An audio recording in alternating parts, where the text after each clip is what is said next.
is? Yeah, it's your boy Ty back here with another video. And in this video today, guys, we're going to be going over the Bionic set in NBA 2K24 MyTEAM. As well as, guys, we are going to be talking about the new free Kevin McHale, the salary cap Dikembe Mutombo, some free cards that aren't behind 2K's massive paywall. Also, Shaun Livingston, I think, should be really good. We'll see about him, and then we'll talk about the dark matters.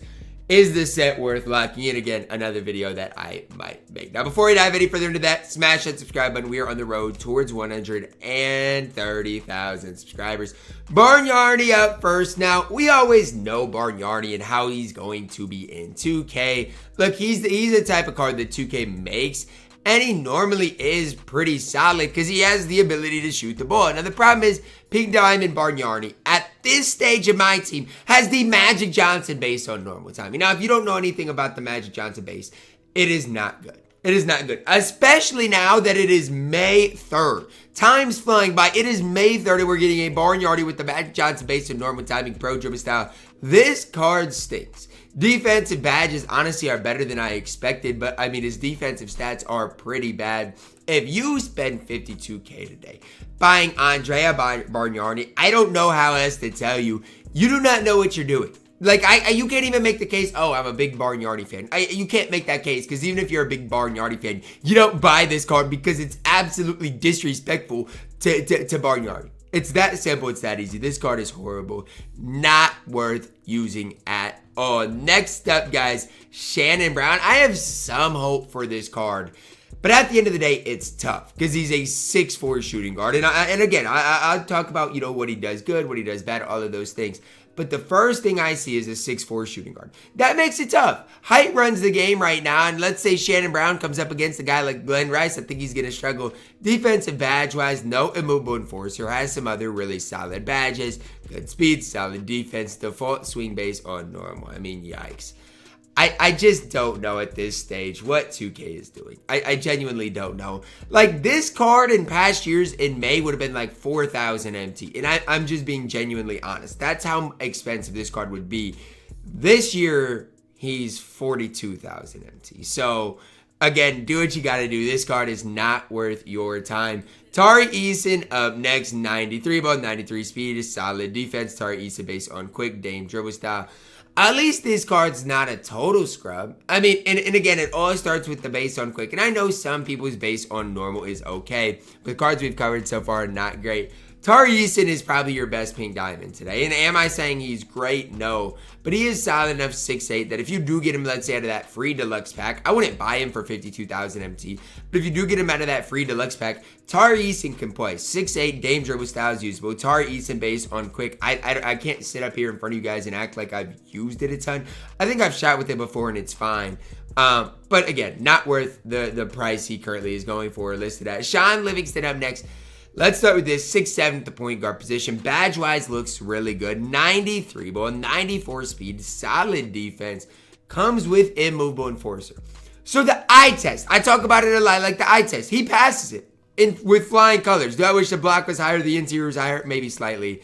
Jaden Springer base on very quick. I mean, I don't know how I feel about this. Jetty Osman upper. We'll have to see what that release is like. Honestly, debug dribble style, normal leaner. I think he's going to be good, though. I think. Now, again, we'll have to see. 157,000 MT, more than I'd probably like to spend. But I think Shaun Livingston's going to be really solid. Maybe the best player market point guard in the game. Because right now, who do we got? Like Gary Payton, like Devin Booker. As far as player market point guards, I'm trying to even think who else we even have right now. I don't know. Those are, up there as two of my favorites. Is he going to be better than Drew or Clyde? Probably not, but he's going to be really solid. Alonzo Mourning up next, 86, 3-ball, 95 speed, great interior perimeter, great steal block, great defensive badges. This is a card, and I'm going to phrase it like this. I think Amari Stoudemire is nearly just as good as the Galaxy Opal Will, who yesterday was 149,000 MT and was unauctionable. Now, Amari Stoudemire is not going to get a bunch of hype. Shaq Basin, very quick, not going to be great. Norman Leaner, not going to be great. Kobe Dribble Stud, not going to be great. But his defense is going to be off the charts good. And if you're looking for an on-ball defender, Amari Stoudemire is as good as it gets. Now, again, only 6'10 at the center position. To me, he's kind of like a mini Bill Russell in a way. Like, I know I don't necessarily love Bill Russell, but I think Amari Stoudemire can be like a mini Bill Russell in some way, shape, or form. Is he worth getting? Again, we'll have to see, but I do think Amari is solid. Both these Galaxy Opals passing my eye test right now. Mike Miller, I heard he has his base on normal timing. What are we doing, 2K? What are we doing? The guy that, in my opinion, had the most hope today, as far as our Galaxy Opals, outside of Shaun Livingston, has his release on normal timing. Like, the other two Galaxy Opals are fine. I don't even hate Alonzo Mourning. I think card's fine. This card is crazy. This card is crazy bad. I mean, if you're buying this card with his release on normal, I don't know what there is to say. I said yesterday in my video is going to be basically like a Kyle Korver. Oh, how I was wrong. I was so wrong. The release on normal timing is horrible. Pro dribble style. Mike Miller stinks. Like, the other two Opals are good. Mike Miller stinks. Dikembe Mutombo up next. Malachi Flynn base on very quick. Pro 2 leaner. MJ dribble style as a dark matter with an 84 3 ball. Malachi Flynn base on very quick. I don't think you guys realize how good Dikembe Mutombo is going to be. I don't think I personally even realize how good Dikembe Mutombo is going to be. And I think he deserves to be recognized. I mean, if you have grinded the first 2 weeks of salary cap, you get one of the best centers in the entire game. Is he going to be better than Wemby or KP? I mean, I don't know, but he's going to be on that level. Every Hall of Fame badge you could ask for in the entire game on the defensive side of the ball. Offensively, has limitless range. You can give him some other shooting badges. Upgrade the 3 ball. He is perfect. He's literally perfect. And I'm not even just trying to sit up here and gas Dikembe, because I obviously didn't even get him on my Nobody Spent Squad series. But if you get Dikembe Mutombo, he 100% plays. He makes the best squad in the game. No ifs, ands, or buts about it. Dikembe Mutombo is that good in my team. Kevin McHale up next. Let's talk about him. Shangoon base on very quick. I mean, okay. Pro 2 leaner. I mean, okay. MJ dribble style. I mean, okay. Let's continue to look here. Kevin McHale clutch time offline reward, 92 3-ball, 92 speed, really solid defense, good standing dunk, driving dunk, solid playmaking, every defensive badge in the game, good shooting badges. I'll phrase it like this. Is Kevin McHale to the level of a Dikembe Mutombo? No, and it's not particularly close. I don't want you guys to get Kevin McHale and then be upset that he's not to that level. But he is 6'10 with a 7'11 wingspan. And honestly, I think he's like the perfect piece to play alongside a guy like Dikembe Mutombo. Now, obviously, not everybody going to get Dikembe. Not everybody's going to get Kevin McHale. But I think at that power forward position, he is going to be really, really, really good. Again, great shooting badges. We see what, again, the Shangoon base, Vando upper. I'm not that optimistic, but I think it's going to be fine. Now to the gambling dark matters. Now, my tone's going to shift a lot. So those cards I just covered, all of them are attainable. Some of them are free. Obviously, I can't hate on that. Hero, you're looking at Tyler Herro and very quick D-book dribble style. Tyler Herro, leaner, yikes. If you get this card out of the pack, and I can't even call it an equal chance pack, but the dark matter plus lock-in pack, you're getting a not very good point guard. This card's not better than Drew Holiday. And I mean that in the most respectful way. This card is not better than Drew Holiday. This card's not better than Clyde Drexler. If you lock in the set or pull packs and you get this card, it's a letdown. Tyler Herro, not great. AK-47 up next. Haywood Highsmith base on very quick. MJ dribble style, normal leaner.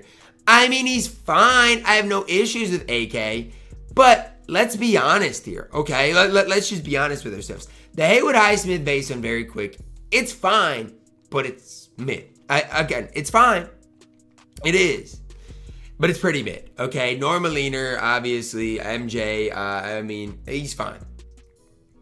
One of the best small forwards in the game. But he's not perfect. He's not perfect because that release is still not going to be great. If you get him out of any packs, he plays, though. Like, AK's a guy, like, he plays. I'm not going to sit here and sugarcoat things. Do I like him more than a guy like Kawhi, though? No. Just being honest. Chris Webber has small forward eligibility. Okay, 6'10", 7'3" wingspan. Chris Webber based on very quick. We'll see what that's like when he comes out. Normal leaner, MJ dribble style. The normal leaner at this stage is pretty troll, but again, he reminds me a lot of AK. Going to be able to do a lot on the court for you. He's just a fine small forward. Again, has good height at 6'10", But again, I don't know what that Chris Webber base is ultimately going to be like. The card does look fine, though. I can't hate on Chris Webber. I think either at the small forward or power forward position, the card can absolutely play. Joel Embiid up next, 7 feet tall, 95 3-ball, 92 speed, really solid defensively. And as much as I like Joel Embiid, I think this card is really good. I actually think the right word would maybe be fantastic. Dikembe Mutombo is going to walk circles around Joel Embiid. So, again, if you think Joel Embiid is worth gambling your MT or money for, it's just not the case. And again, 2K has given us some good rewards this season. Like they have. Dikembe is good, even like the Kevin McHale. I think Kevin McHale is just as good as Joel Embiid. Those cards are good. But the whole problem is all of these top dark matters that we used to get excited for are behind gambling. Ant-Man, Anthony Edwards, heads base on very quick. MJ dribble style, normal leaner. This card stinks. And again, if you do lock in the set, you're probably going to get Anthony Edwards or Tyler Herro. It's just the way it's going to be. And the only card that's worth really locking in the set for would be Ben Simmons. So just realize if you do lock in the set, you're probably not going to get Ben Simmons. And I'm a Timberwolves fan. This card is not good. I'm sorry. It's just the way it's got to be. Ben Simmons up next. Ben Simmons based on very quick. MJ dribble style. Pro 2 leaner. 87 3-ball, 96 speed. This card's probably your best point guard in the game. And it's coming from somebody. I'm not going to get Ben Simmons, okay? So I'm sitting up here saying he's probably going to be the best card in the game, best point guard in the game, knowing I'm not going to get him. This would be the perfect guy to run alongside a guy like Glenn Rice, somebody that, you could call screens with Ben Simmons, run that pick and roll. But at the end of the day, what is the best part about Ben Simmons? His defense. He's 6'10". Now, the question I have to ask is running him worth running over a guy, let's say, like SGA, where SGA is going to give you a ton of offense. SGA still is going to be solid defensively. But obviously, Ben Simmons is just that next level good. That's an intriguing question, an interesting question. But overall, I do think Ben Simmons is going to be your best point guard of the game. So if you get him, good on you, I guess. KD up next. Again, 100 overall. KD based on very quick. Pro 2 leaner. Kyrie dribble style. He's fine, but I want you guys to know the KD upper is really bad. So just because he got the KD on very quick, it doesn't change a whole lot for me. It's still not a great release. Kyrie dribble style is fine. Pro 2 leaner, again, obviously is good. But KD uppers ruin everything. So here's the deal, guys. If you want to open packs today, this is the only card that is somewhat worth it. Like, I honestly, would I be mad if I pulled Embiid or AK? No. But even if we go back to last week, I just want to do this for the sake of things. Last week, the main reason to open packs, if you did open packs, was Yao, obviously. Kawhi, top of his position. Dr. J, top of his position. Even Kwame, Kyle Korver, Artis Gilmore. Cards can play. This week, I just don't think it's quite as good. What I'm excited about today, Dikembe Mutombo, Kevin McHale. And then obviously, for the Galaxy Opals, I like Shaun Livingston, and I honestly think Alonzo Mourning is a-okay. But that's going to wrap it up. Drop a like on the video, guys. Subscribe if you are doing it. As always, man, I love you guys. Have a blessed day.